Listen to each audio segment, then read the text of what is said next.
ফরজ গোসল না করে সেহরি খাওয়া যাবে কিনা? মনে করেন রাতের বেলা স্বামী স্ত্রী একত্রে সময় কাটিয়েছেন, এখন ফরজ গোসল করতে লজ্জা লাগে, শরম লাগে, কারণ ফ্যামিলির অন্যান্য মেম্বাররা দেখে ফেললে একটু লজ্জাবোধ হয় অনেক সময়। সেক্ষেত্রে এমত অবস্থায় সেহরি খাওয়া যাবে কিনা ফরজ গোসল না করে? এই প্রশ্নটা আমাদের কাছে অনেকেই করেছেন। খুব সাবধান, ইসলামের এই বিষয়গুলো এত বেশি সাবধান থাকতে হবে আপনাকে। যদি আপনি একটি ভুল করেন, এই মারাত্মক ভুলের কারণে আপনার 30টি দিনের রোজাই ধ্বংস হয়ে যেতে পারে। এই জন্য আল্লাহর হাবিব সাল্লাল্লাহু আলাইহি ওয়াসাল্লাম বলছেন, ইসলামের যেই কোনো আমল করার আগে অবশ্যই তার ব্যাপারে সম্পূর্ণভাবে তোমাকে জানতে হবে, তারপরে তুমি অল্প আমল করবা। আখলিস দীনাকা ইয়াকফিকাল আমালুল কলিল, আমল অল্প হবে কিন্তু সেটা যদি সঠিকভাবে হয়, সহিভাবে হয়, তাহলে আল্লাহ তাআলা সেটাকে কবুল আর মঞ্জুর করে নেবেন। এই জন্য এই মারাত্মক ভুলগুলো যদি আপনি করেন তাহলে আপনার রোজায় সমস্যা হয়ে যেতে পারে।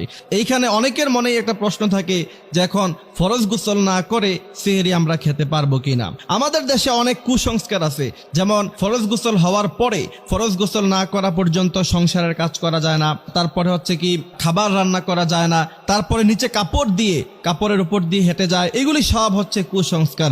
ইসলামে এই সমস্ত কোনো বিধান নাই। তাহলে আসেন, আল্লাহর হাবিব সাল্লাল্লাহু আলাইহি ওয়াসাল্লাম বলছেন, তোমাদের যখন ফরজ গোসল হয় তোমরা খুব বেশি বিলম্ব করো না।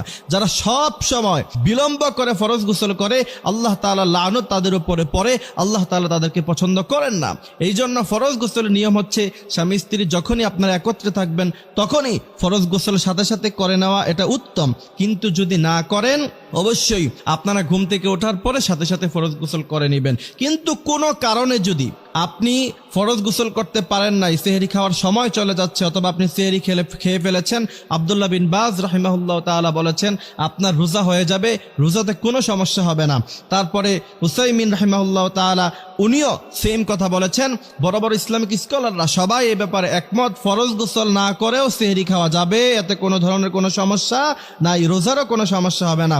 কিন্তু অবশ্যই সেহরি খাওয়ার পরে সাথে সাথে ফরজ গোসল করে তারপরে ফজরের সালাত আদায় করতে হবে।